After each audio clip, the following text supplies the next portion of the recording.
Well, good morning, everyone. Happy Friday. Taking a live look outside right now from our Coors Field camera in downtown Denver.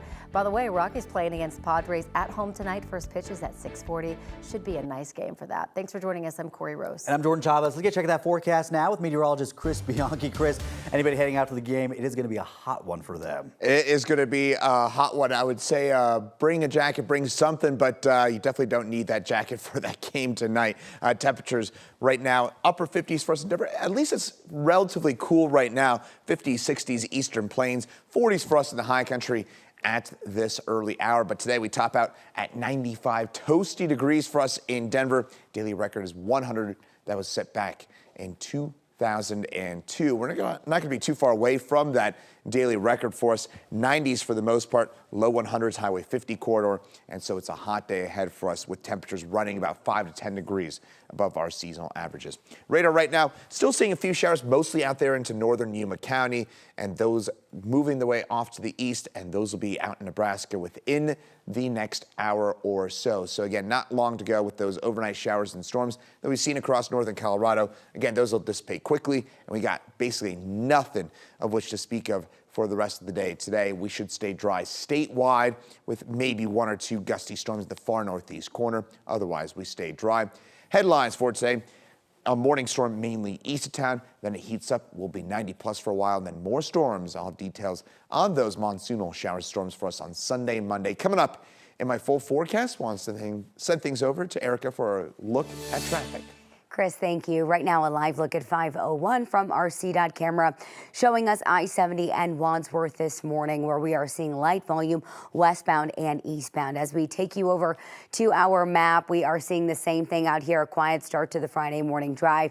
Nothing to rush out the door for. Travel times on westbound I-70 in good shape, looking at 13 minutes for your drive between E470 and 76. No issues right now on either side of 225. And your Denver to Boulder drive is also in the green. Erica, thank you. Right now, Denver police need your help in finding this boy, Ryan Recker. He is 12 years old and he is in the autism spectrum. Ryan was last seen riding his red bike near West 29th Avenue and Tennyson Street north of Sloan's Lake. He's wearing a blue and red shirt with camouflage pattern and gray and blue pajama pants with camouflage pattern.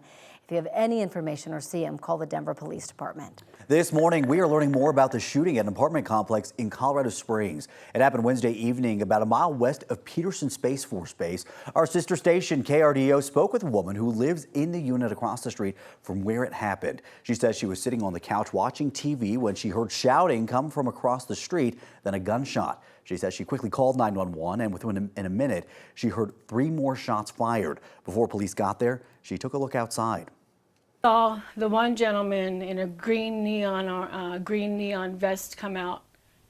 He was holding a gun in his left hand, and I heard him yelling at the guys by the doorway, "Which way did he go? Which way did he go?"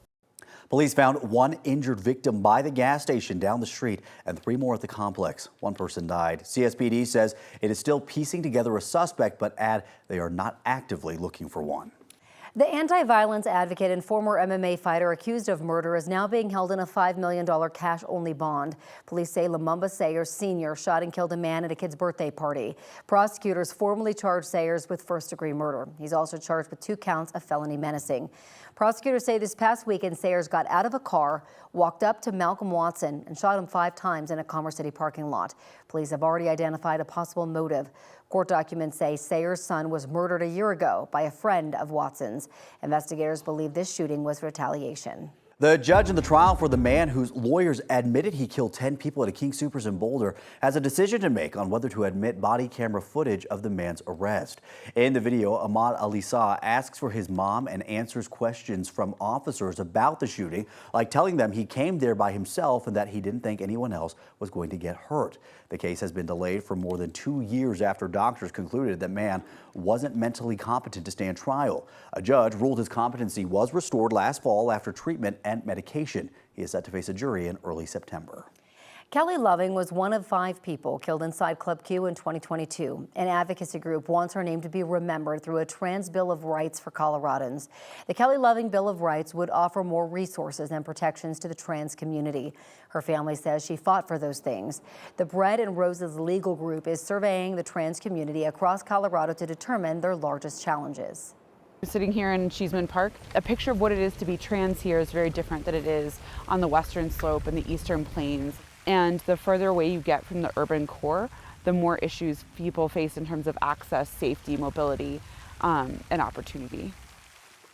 The survey results are expected to help guide a bill at the Capitol in the next year's legislative session. This morning, Speaker of the House Mike Johnson will make a trip to Loveland, Colorado. He is here for a fundraiser to help support Republican nominee Gabe Evans.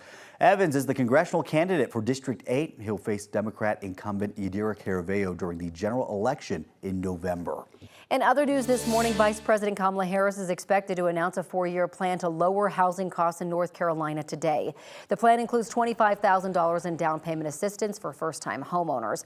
Harris is also expected to call for the construction of 3 million new housing units, including tax incentives for building smarter homes. After the assassination attempt on former President Donald Trump, the Secret Service is ramping up protection efforts for the former president's rallies. Part of the ramped-up security measures include new bulletproof glass. The glass is already available for sitting presidents and vice presidents. The Secret Service will use the glass in various areas around the country where Trump is expected to visit. An official says that the Secret Service is also planning to increase the number of agents and implement unknown technological changes. The Democratic National Convention is set to kick off on Monday in Chicago. Organizers are busy transforming the United Center and putting the final touches on what will become the convention hall. Thousands of Democrats will convene to rally behind Vice President Kamala Harris and her running mate Governor Tim Walz as they formally accept their party's presidential nomination. Among the key speakers will be President Biden, former President Barack Obama, and Hillary Clinton. 9 News will be at the DNC this year. Our coverage begins Monday on Next at 6 p.m. This morning, we are still working to learn more about the 3 people killed yesterday along I-70 in Wheat Ridge. They died in a semi-crash that shut down the interstate for hours. And 9 News reporter Brianna Clark joins us live near that crash site. Brianna, we still don't know the cause, but folks who drive that route often say this was bound to happen. Yeah, and that's what's sad about all of this. If you're familiar with the area, you know this is a construction zone. CDOT is working to replace 2 aging bridges along I-70 over Ward Road. And that work has been going on since February, going on ever since. Some of the lanes have been shifted because of that work. People we spoke with who regularly drive this stretch of highway say they fear for their lives when they're traveling through this area. This is video of what the scene looked like yesterday morning. Investigators say the semi-truck crashed on the eastbound side near Ward Road, spilling its load of plastic pipe onto the westbound lanes. Some of the debris hit oncoming traffic, including a car with 5 people inside. 3 of them died. The 2 others were hospitalized along with the driver of the semi-truck. Investigators are now working to figure out what caused the crash. Drivers we spoke to blamed the curve in the road. No warning coming around that turn, and all of a sudden it just zigzags. The road is so uneven that you bounce around and you almost lose control of your car if you're not on top of it when you get there. Every time I drive through there, I think there's going to be an accident here. And then to hear that 3 people were killed and 2 more injured, really, really sad.